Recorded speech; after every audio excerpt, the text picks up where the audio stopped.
Hello అండి. కొంచెం వీడియోని స్క్రోల్ చేయకుండా చూడండి. ఎందుకంటే ఇప్పుడు ప్రెజెంట్ చాలామంది ఏంటంటే టెలిగ్రామ్ ఛానల్స్‌లో జాయిన్ అవ్వండి. మనీలు మీరు ఈజీగా ఎర్న్ చేసుకోవచ్చు అని చెప్తున్నారు కదా! సో, అదంతా కూడా పెద్ద స్కామ్ అండి. ఎందుకంటే నేను కూడా ఒక ఇన్‌ఫ్లుయెన్సర్ కాబట్టి నాకు కూడా మెసేజెస్ వచ్చినియి. అసలు ప్రజ్ఞ అంట, శిశుకు అంట ఏవేవో పేర్ల నుంచి వచ్చినియనమాట. 1, 2 కాదు ఇలా ఐడీస్ చెప్పుకుంటూ పోతూ ఉంటే గనక చాలా వచ్చినియి.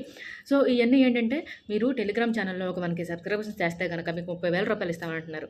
వాళ్ళకి ఎన్ని లక్షల్లో మనీ వస్తే మాలాంటి వాళ్ళకి 30,000 ఇస్తారు మాకు అర్థం కావట్లా. అది కూడా ఇప్పుడు ఇన్‌ఫ్లుయెన్సర్స్ కూడా తెలియక జాయిన్ అయిపోతున్నారు. వాళ్ళేంటంటే ఏజెంట్స్‌గా జాయిన్ అవ్వండి అని చెప్తున్నారు తెలివిగా. సో, వీళ్ళు కూడా ఎళ్లి అడ్డంగా ఇరుక్కుపోతారనమాట. రేపొద్దున ఏదైనా అయితే మాత్రం. దీనివల్ల చాలామంది సఫర్ అయ్యి నాకు తెలిసిన వాళ్ళు కూడా చాలా సఫర్ అయిన వాళ్ళున్నారు. అందుకే ఈ వీడియో చేస్తున్నాను. తెలిసి తెలియకుండా ఈజీ మనీ కోసం ఆశపడిపోయి ఆ ఛానల్‌లో జాయిన్ అయిపోదాం డబ్బులొచ్చేస్తాయి అనుకోద్దండి. మీకు ఒక రూ. 10 వాడు ఇస్తున్నాడు అంటే వాడికి రూ. 100 లాభం ఉంటేనే మీకు రూ. 10 ఇస్తాడు. సో, మినిమమ్ సెన్స్‌తో కొంచెం మైండ్ పెట్టి ఆలోచించుకోండి. ఎవ్వడు ఫ్రీగా ఏది ఇవ్వడు. ఫ్రీగా ఇస్తున్నాడు అంటే ఖచ్చితంగా